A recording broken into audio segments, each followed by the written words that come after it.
transmite en el OBS y luego te vas a Facebook a transmitir. Hola chicos, buenas tardes. Ya está. Ya me avisas.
Ahora sí, hola. Sí, ya está. Sí, sí, ya lo arreglé. Ya. Hola chicos, lamentamos la demora. Y perdón, Gustavo. Bueno, hoy día es la 10ª ponencia del, del Electric Week 2 y para ello tenemos a Gustavo como ponente, que es estudiante del 6º año de UPAU Piura. Es director de CPC en Sociem UPAU Piura, es creador de contenido médico en Food Science en Instagram. Y bueno, no olviden de que Lecture Week llega gracias a Sociem USP, Sociem UPAU Piura, CPA UPAU Piura, Escome UPAU Piura, SOCEM ICA, el grupo CTO, WITMED, Sinapsis Medical, Make en Progreso y Médico No Soy, ¿no? Mi nombre es Mailu y les voy a acompañar en esta transmisión y hoy vamos a hablar acerca de la anatomía del miembro inferior. Mucho gusto, Gustavo, por tenerte aquí. Ya podemos empezar.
Está formado por varios segmentos. Vamos a clasificarlos en estos segmentos de acá.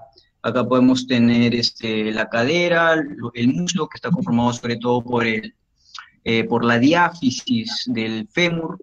La cadera está conformada sobre todo por el hueso coxal. Recuerden que la forma de la cadera o la pelvis, mejor dicho, la forma de la pelvis no es la misma en un hombre que en una mujer. La mujer tiene una pelvis de tipo, tiene otro tipo de pelvis en realidad, ginecoide, platipeloide, androide. Esto es más importante sobre todo cuando lleven la parte de ginecología, ya que hay pelvis que son más predisponentes a un parto natural y otras que definitivamente natural no van a ser porque la pelvis es demasiado estrecha, los ángulos, el diámetro obstétrico es demasiado estrecho, entonces es necesario que en este tipo de pacientes se haga una cesárea. Y eso es muy interesante porque simplemente con introducir los dedos, hacer la medición del diámetro obstétrico y saber cuánto es, que más aproximadamente si es menor a 10.5, o definitivamente cuando estés en tu cerrito haciendo tus serums, para aquellas personas que están en básicas y en algún momento hagan ese tipo de sesiones, simplemente con eso puede saber que, ¿sabe qué, señora? Usted definitivamente parto normal no va a hacer. Usted va a necesitar una cesárea. Y ya se hace toda pues la logística para tener a la paciente cerca y pueda controlarla para que sea una cesárea. Entonces, el hueso coxal, el muslo por la diáfisis de todo el fémur, la pierna, acá tenemos dos huesos importantes, tibia y peroné. El peroné también se conoce como fíbula. Y la parte del pie con su tarso, metatarso y sus falanges. Entonces, con respecto al hueso coxal, acá lo interesante con respecto al miembro inferior es el acetábulo, porque este va a ser parte de la articulación coxofemoral, una articulación que es la articulación de la cadera en sí, y es una de las articulaciones, como lo van a ver más adelante en ortopedia, que es de las que se lesiona más. En adultos mayores, mejor dicho, en la población de adultos mayores, es la articulación número uno de fracturas, porque estos pacientes por lo general ya presentan osteoporosis, no es un hueso sano, es un hueso desgastado que tiende a fracturarse. Es por eso que mucho cuidado con los abuelitos, con las abuelitas, porque una caída que para nosotros, para una persona joven de 20 años, y sobre todo si hace deportes, prácticamente nada, para una persona geriátrica, para un paciente geriátrico, ya una fractura de ahí puede desencadenar a que le tengan que hacer quizás artroplastia, plastía en cirugía vendría a ser prótesis, entonces se les tendría que hacer una prótesis de cadera en este tipo de pacientes. Acá tenemos el acetábulo, tenemos el limbo del acetábulo, tenemos que tiene una cara semilunar porque asemeja a la mitad de una media luna. Por otro lado tenemos la incisura acetabular. Recuerden que la cara semilunar es la que corresponde a un engrosamiento de la cortical, del hueso cortical, y por acá tenemos a la fosa acetabular. Esta fosa acetabular no va a estar en contacto con la cabeza del fémur. Recuerden que todo este acetábulo, toda esta cavidad es la que va a estar en contacto con la cabeza del fémur. Y de esa manera va a formar pues, el hueso coxal. Por acá está la sínfisis del pubis, bastante importante a la hora que quieran ver canal inguinal, por ejemplo, la sínfisis del pubis hasta la espina ilíaca anterior van a ser el trazo para el ligamento inguinal, que va a ser el borde inferior del canal inguinal, y eso es parte del tema de hernias. Con respecto al fémur y la rótula también se le conoce como patela. Con respecto al fémur, bastante importante que la cabeza del fémur asemeja a 3/4 de una esfera, no es una esfera completa. Acá tenemos una protuberancia que vendría a ser el trocánter mayor, el trocánter menor, la línea intertrocanteria. Recuerden que el trocánter mayor, acá se van a insertar el músculo glúteo y otros músculos rotadores de cadera. Recuerden que el glúteo es un músculo rotador de cadera. El trocánter menor se va a insertar el músculo psoasiliaco. En la cara anterior de la diáfisis femoral vamos a tener que se presenta una cara anteromedial y una cara anterolateral. De la misma manera, podemos observar acá en esta línea, en la cara posterior del fémur, podemos observar que destaca una línea. Esta línea es una línea áspera donde se van a insertar varios músculos que posteriormente vamos a poder observar en la parte de miología. Con respecto a la cara posterior, también vemos que existen dos cóndilos. Estos cóndilos, entre ellos van a estar la fosa intercondilia, es una ubicación bastante importante en lo que respecta a la parte de anatomía. Con respecto a la patela, o también denominada rótula, tenemos que presentar una cara anterior y una cara posterior. La cara anterior es convexa, como pueden observar acá, y presenta varios forámenes. Estos huequitos de acá son forámenes. Y uno se preguntará, ¿para qué sirven estos huequitos? Por acá van a pasar arterias, ya que por acá se va a nutrir el hueso. Por eso estos huequitos de acá se denominan forámenes nutricios. Con respecto a la cara posterior, esta ya va a ser la que se articula, pues es la que se articula, la que articula la patela con la epífisis distal del fémur, y de esta manera forma la articulación de la rodilla. Una articulación que muchos de nosotros quizás ya tenemos un poco desgastada. Recuerden que las articulaciones de la rodilla y en verdad de todo el miembro inferior, ya que es el que soporta todo el peso del ser humano, son las que se ven más afectadas en los casos de obesidad. Muchas veces, cuando estén quizás rotando por la parte de ortopedia, van a poder observar que el paciente llega diciendo, doctor, ¿sabe qué? Me duelen las articulaciones, ¿qué podrá hacer? Quizás tengo tengo un derrame líquido, o ¿qué está pasando? Y basta con mirar al paciente y observar que quizás está un poco subido de peso. La verdad no es un poco, cuando ya te comienzan a doler las articulaciones, ya es bastante subido de peso, probablemente ya rodeando la obesidad 1 o quizás hasta de tipo 2, y basta con que disminuyan su peso y el dolor de las articulaciones comienza a disminuir, porque cada kilo que bajan es aproximadamente 10 newton que disminuye el peso que recae sobre la articulación, y de esta manera pueden aliviar ese dolor, simplemente cambiando hábitos del estilo de vida, con lo que respecta a lo que es alimentación. Estos tipos de pacientes, por ejemplo, se les dificulta mucho subir las escaleras y ese tipo de cosas. Y simplemente cambiando los hábitos nutricios pueden mejorar el pronóstico y la calidad de vida del paciente. Recuerden que esta articulación de la rodilla es la que va a permitir pues, los movimientos de flexión y de extensión. Con respecto a la tibia y el peroné, acá tenemos a la tibia y este vendría a ser el peroné. Con respecto a la tibia tenemos que presentar una epífisis proximal, una epífisis distal. Recuerden que todos los huesos tienen epífisis proximal, epífisis distal, y todo lo que está acá es la diáfisis. Es la diáfisis. Con respecto a la epífisis proximal, acá vamos a poder observar que presenta dos cóndilos, un cóndilo lateral hacia externo y un cóndilo medial hacia interno, y estos cóndilos son los que se van a articular con los cóndilos del fémur. En la región anterior se puede observar lo que se le denomina la tuberosidad tibial, y es acá donde se va a insertar el ligamento patelar, o ligamento pues de la rótula.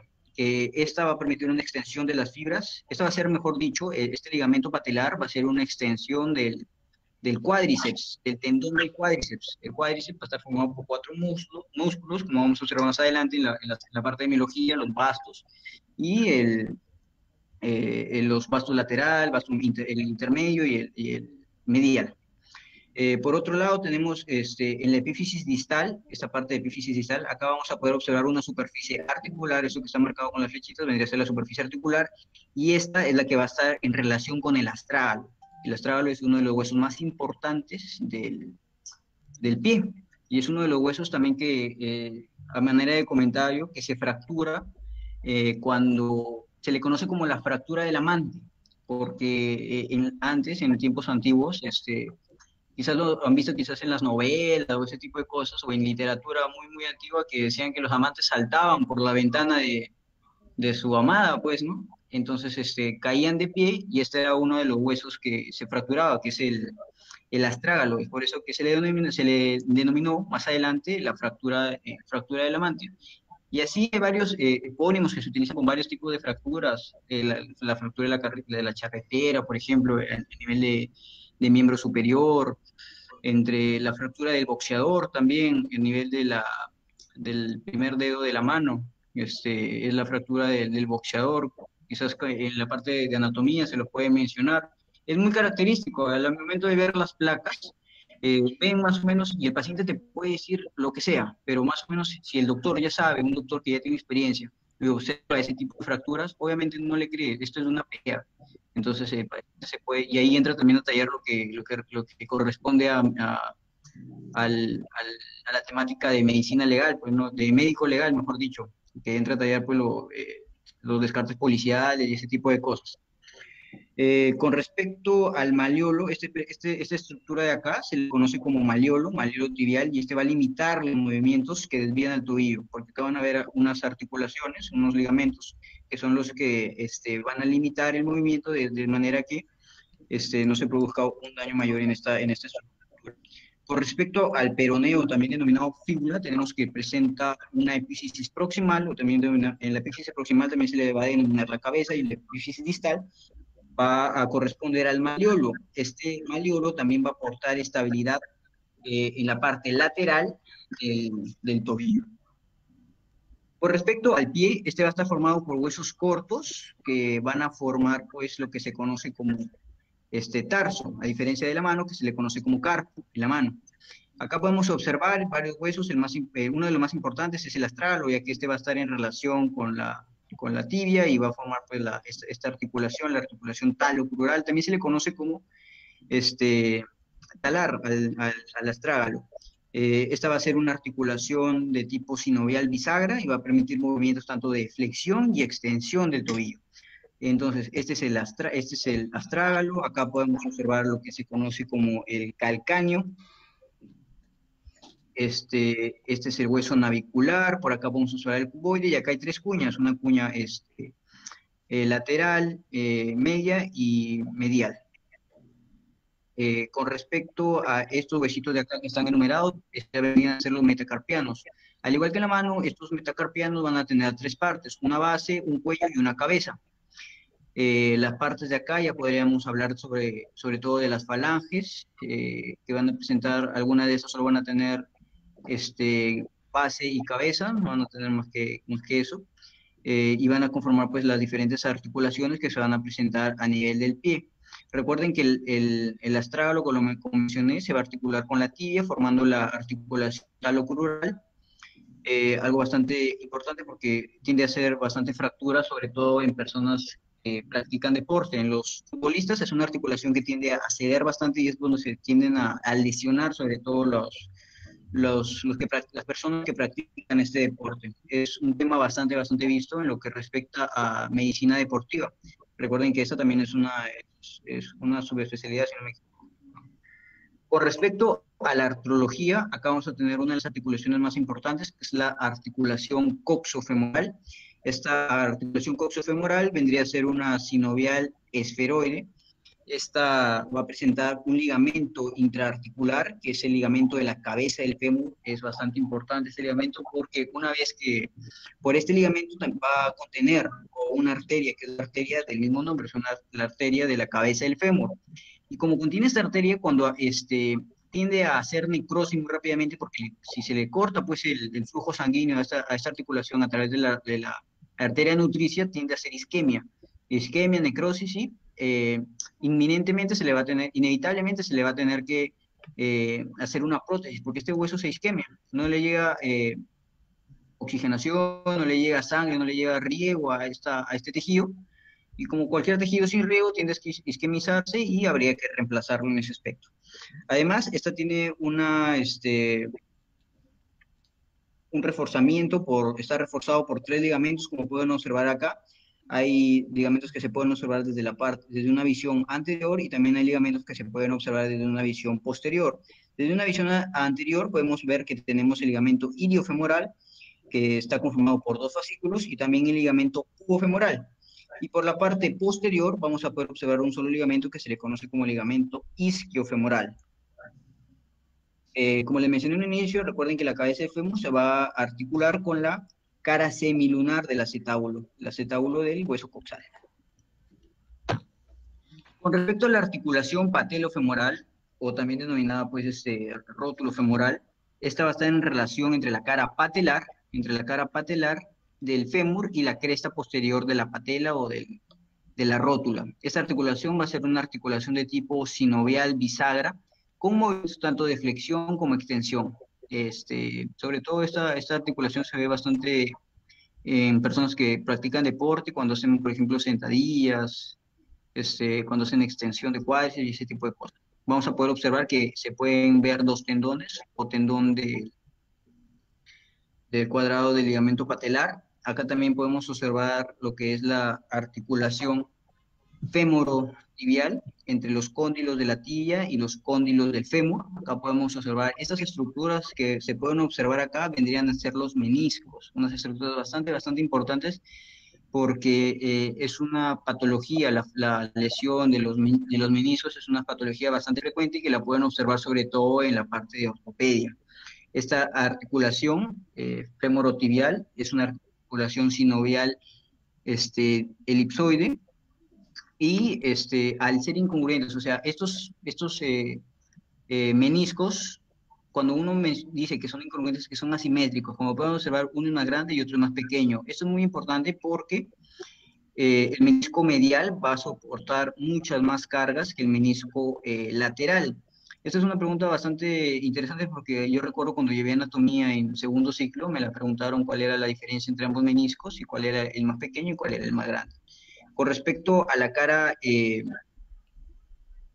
anterior, vamos a poder observar unos ligamentos, que son los ligamentos cruzados, que también son, al menos de esta noche me gustaría que, esta tarde noche, me gustaría que se lleven cuáles son los ligamentos de las rodillas, porque estos son los ligamentos que tienden sobre todo a lesionar, a romperse cuando se producen levantamientos de grandes cargas, ligamentos cruzados anterior, y también podemos ver que hay cruzados posterior. Y a nivel tanto lateral como medial, vamos a observar los ligamentos colaterales, medial o tibial, y el lateral se le va a denominar también fibular. Estos 4 ligamentos son los que van a conformar, van a reforzar sobre todo a la rodilla y le van a dar la estabilidad que posee. Hay sobre todo, hay escalas, como en esta exposición he mencionado estas escalas porque sobre todo anatomía para partes básicas. Si en algún momento se tocaría el tema pues de patología ya a nivel de articulaciones, ese tipo de cosas que ya sobre todo se ven en ortopedia, podemos observar que hay escalas, porque estos meniscos tienden a lateralizarse, tienden a salirse un poquito, y conforme vayan saliendo, o sea, 1 centímetro, 0,5 centímetros, 2 centímetros, se les puede ir midiendo, y el abordaje que se les hace a estos no es el mismo. Si se les sale solo 0,5 centímetros, tranqui, esperan, el tratamiento es simplemente observación, reposo, y les ponen una rodillera, un tipo de rodillera. Pero si ya se sale más de 2 centímetros, la parte de los meniscos, si ya se lateraliza más de 2 centímetros, es muy probable que esto ya necesite intervención quirúrgica. Es para eso que sobre todo que existen las escalas, sobre todo para ver si basta con hacer un tratamiento expectante, o si se necesita pues que intervenga el cirujano ortopédico para corregir las diferentes lesiones. Incluso con los ligamentos, no todos se operan. Hay algunos que, por ejemplo, si solo algunos fascículos se rompen, no se operan. Hay que esperar nada más a que repitilice y, y el tratamiento es sobre todo expectante, a diferencia de que si ya es más del 60%, más del 30% si no me equivoco, más del 30% que está afectado, eso sí hay que entrar sí o sí a sala de operaciones para que lo estabilicen a través de las medidas que los cirujanos ortopedistas utilicen. Con respecto a la articulación tibio-fibular, esta se le conoce como una articulación sinovial plana y lo que va a permitir el desliz que tienen esa articulación. Recuerden que la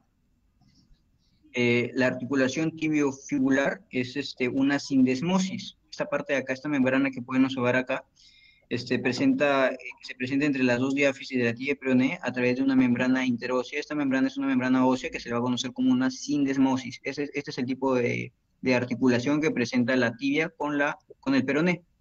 Y con respecto al pie, acá vamos a poder observar las articulaciones crurotaral.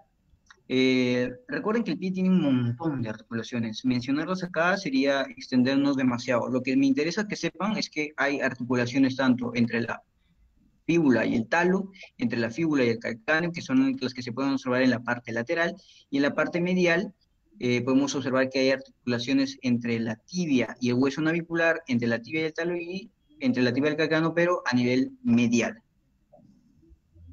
Con respecto a la parte de miología, podemos observar que en el miembro inferior hay un sinfín de músculos. Los músculos de la región glútea, acá podemos observar evidentemente al músculo glúteo máximo o glúteo mayor, este va a ser en el plano más superficial, y este sobre todo va a ser un extensor de cadera. Y también va a apoyar a la rotación lateral. Debajo de esto, acá podemos observar al glúteo medio. Este va a estar en un plano un poco más profundo y este va a ser un rotador medial de cadera y también va a contribuir a la abducción. Con respecto al glúteo mínimo, acá podemos también observar al glúteo mínimo, al piriforme, al obturador interno, al, al cuadrado femoral, y todos estos van a ser rotadores, pero rotadores laterales de cadera. Con respecto a los músculos de la región femoral, acá vamos a tener una vista tanto anterior como una vista posterior. Y acá podemos observar al famoso cuádriceps, que va a estar conformado por bastos. Va a tener un basto medial, un basto intermedio, un basto lateral, y este de acá es el recto femoral. Debajo de este recto femoral es donde vamos a observar al basto intermedio. O sea, si hacemos una exéresis, hacemos una disección de este recto femoral, debajo de este vamos a poder observar el basto medial. Otro de los músculos importantes de estos es el sartorio. Este músculo de acá es el sartorio, que es el músculo más largo de toda la anatomía humana. Este sartorio va a ser un flexor, abductor y rotador lateral de la cadera, y también va a contribuir en parte a la flexión de la rodilla. En un plano, en una vista medial, acá podemos observar a los músculos, tanto al músculo iliopsoas, al músculo pectíneo, al músculo abductor largo y al músculo gracil, que también va a ser abductor. Como pueden observar en esta estructura de acá, se puede ver lo que es el triángulo femoral, que va a estar conformado por el ligamento inguinal. Como les mencioné, el ligamento inguinal es importante porque acá arribita se forma lo que es el conducto inguinal, y eso es muy importante a nivel de las hernias inguinales directas, sobre todo porque hernias inguinales son las que están por arriba de este ligamento inguinal que va desde la espina ilíaca anterior superior hasta el tubérculo del pubis. Por acá podemos observar el canal inguinal. Este vendría a ser el agujero inguinal profundo y el agujero inguinal superficial. Por debajo de este ligamento inguinal, acá vamos a observar las hernias femorales. Las hernias femorales, por acá, debajo de todos estos músculos va a estar el van, ven, arteria y nervio femoral. Y por acá van a también transcurrir unos vasos, que vendrían a ser los vasos epigástricos inferiores. Más arriba se van a anastomosar con los gástricos superiores. Por acá va a estar el recto del abdomen. Entonces acá podemos observar que acá se vendría a formar el triángulo de Hesselbach. Vasos epigástricos inferiores, lateralmente, medialmente el recto del abdomen, y de base tenemos al ligamento, al tendón conjunto. Por acá está el tendón conjunto que vendría a ser ya aponeurosis, un conjunto de aponeurosis del oblicuo interno y del transverso.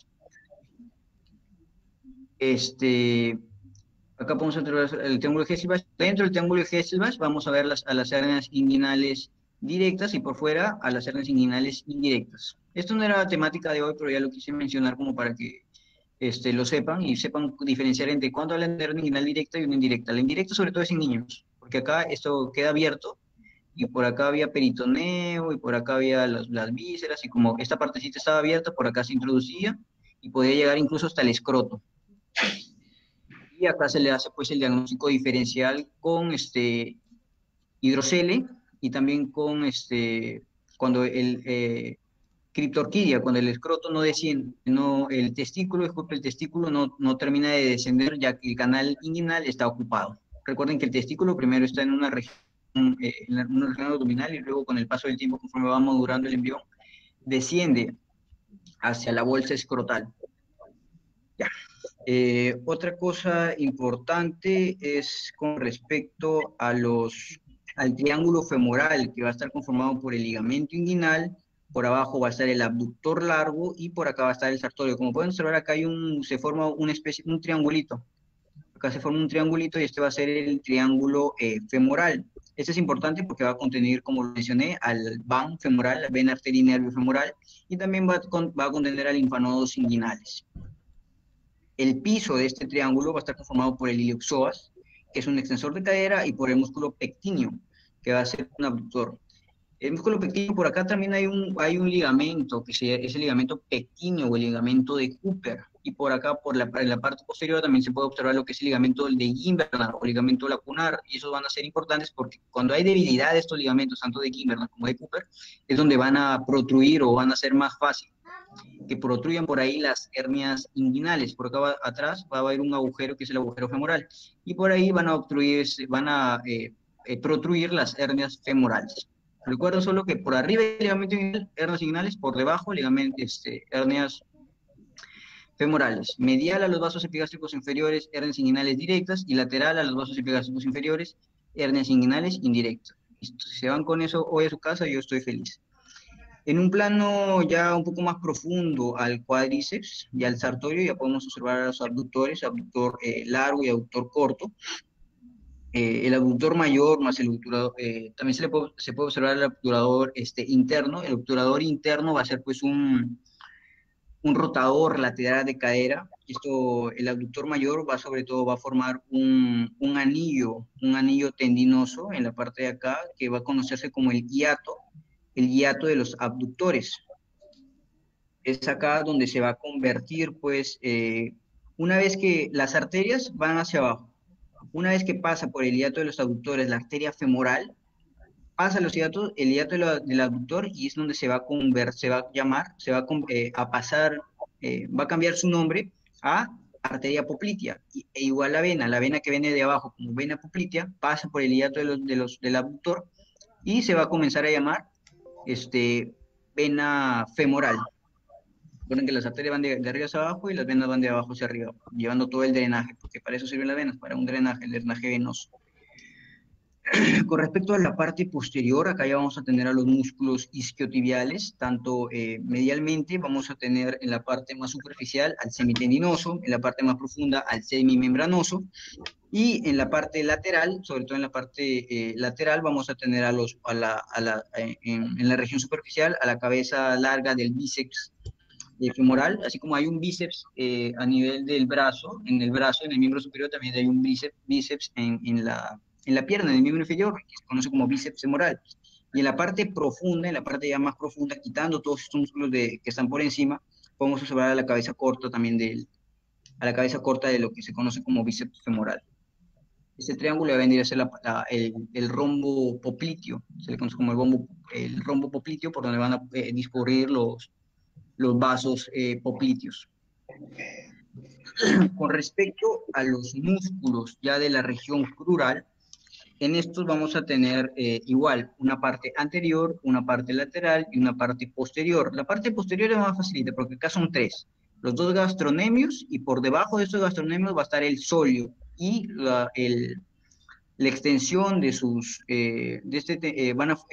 tres músculos, esta fase va a formar pues lo que se conoce como el tendón de Aquiles, que en verdad su nombre es tendón calcáneo. En la cultura normal se le conoce como tendón de Aquiles.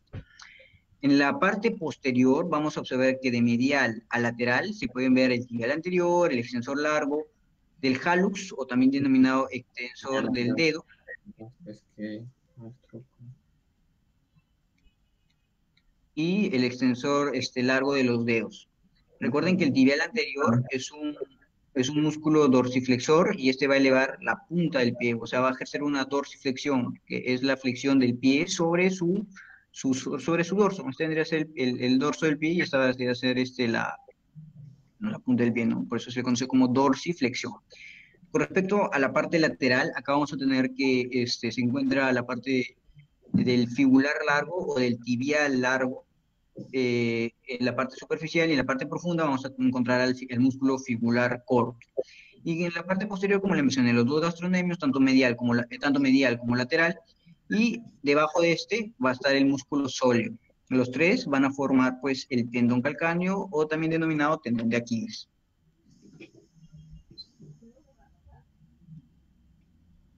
Con respecto a la vascularización, acá ya vamos a tener lo que le mencionaba, pues, ¿no? La arteria y vena femoral, que son las más importantes. Una lesión de la arteria femoral es emergencia, porque es una arteria bastante grande.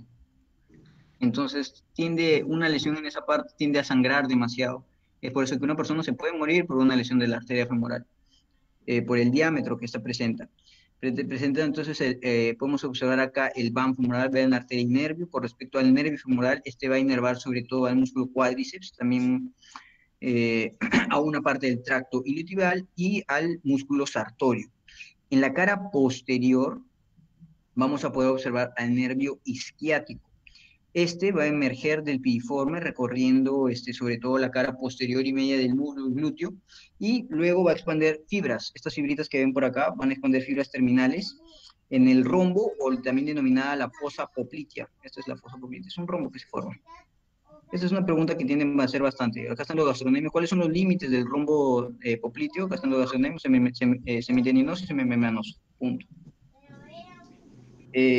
Las ramas terminales del nervio isquiático, podemos observar al nervio y al nervio tibial, que va a inervar a los músculos de la cara posterior, y el nervio fibular común, que va a dirigirse hacia la cabeza de la fíbula y va a dar también otras ramas terminales más abajo, y estas sobre todo van a inervar a los músculos de la cara lateral de la pierna, o sea, a los músculos que mencioné en este apartado.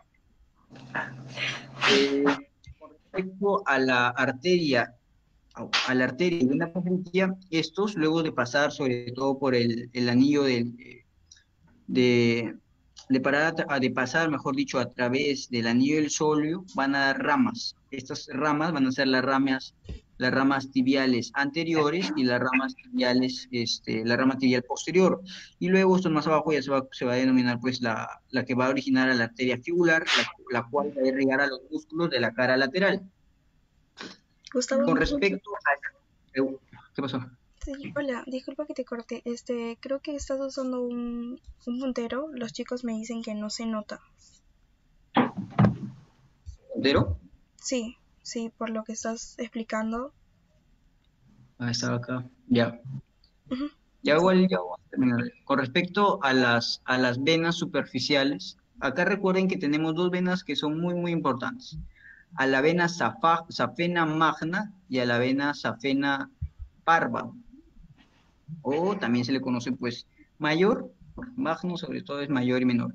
Recuerden que toda vena superficial tiene que drenar en una vena profunda. Estas venas safena magna y safena parva, sobre todo las van a observar si rotan en lo que es en cirugía cardiovascular. Los cirujanos cardiovasculares, aparte de lo que corresponde a tórax, y operar timomas, operar corazón, operar una operación a corazón abierto, ese tipo de cosas, opera acá en Perú, en algunos hospitales, es una de las experiencias un poco que no, yo no pensé que era así a nivel de mi país, en Perú, que operan, sobre todo los cirujanos cardiovasculares, en consulta, en consultorio externo, tienen a ver bastantes varices.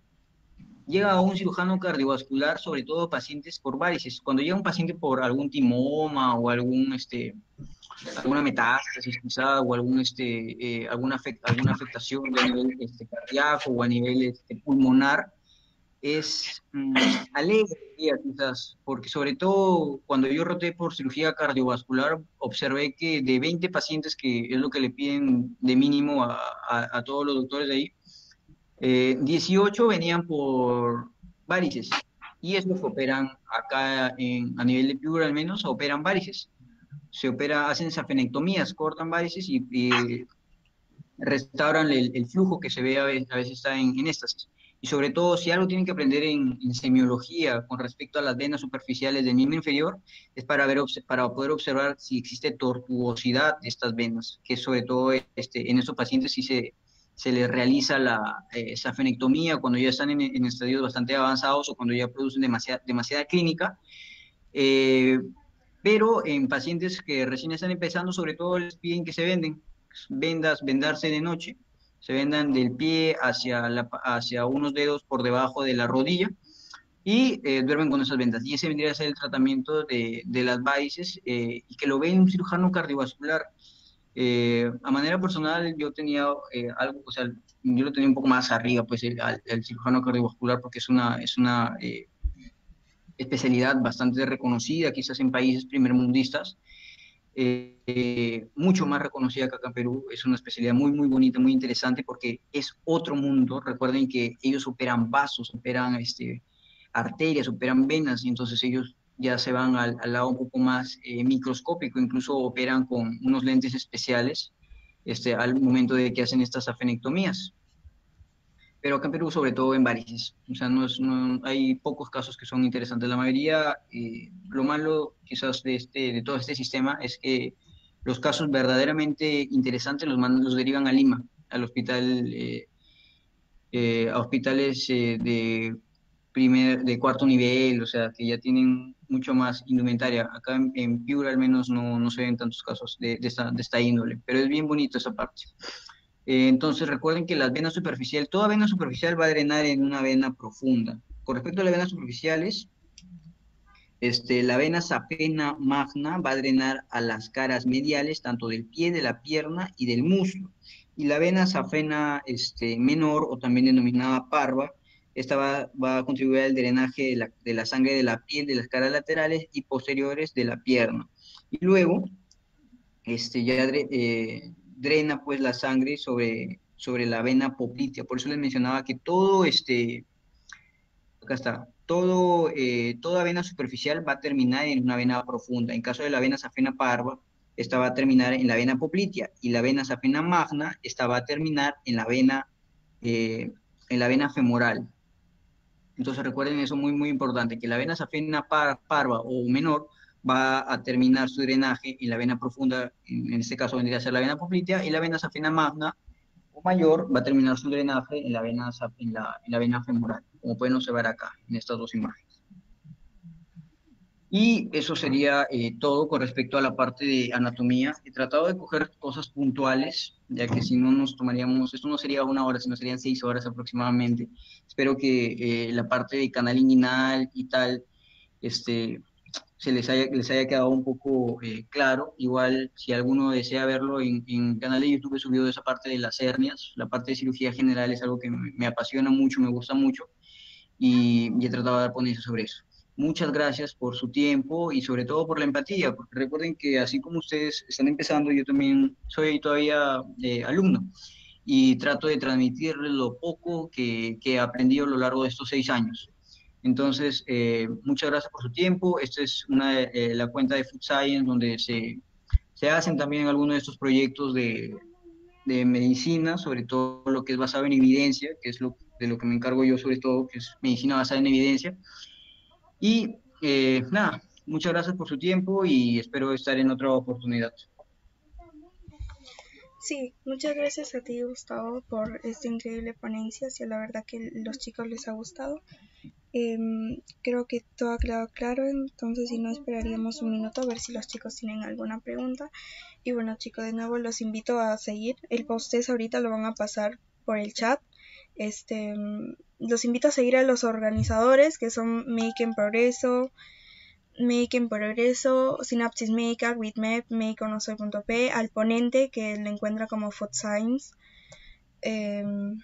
y a las sociedades, a SOCIEM OSP, SOCIEM Opao Piura, SOCIEM ICA, al grupo CTO que nos está auspiciando, y bueno, una vez más, gracias, gracias por todo, por estar aquí, y bueno, tenemos muchos más proyectos en mente que nos gustaría que estuvieras con nosotros.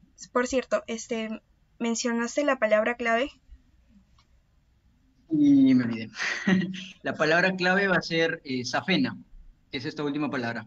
La palabra clave es safena para todas las personas que están escuchando. Me Listo. pasó, disculpen.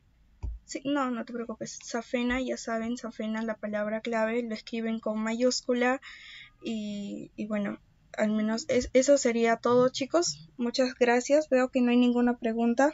Todo quedó súper claro. Muchas gracias, Gustavo, una vez más. Y esperamos tenerte a futuros proyectos. Ya saben cómo encontrarlo. Y bueno, el día de mañana seguimos con Lecture Week 2 y tenemos la exposición de embriología. Muchas gracias, chicos. Listo, gracias Melu, gracias chicos, cuídense, gracias. Igualmente.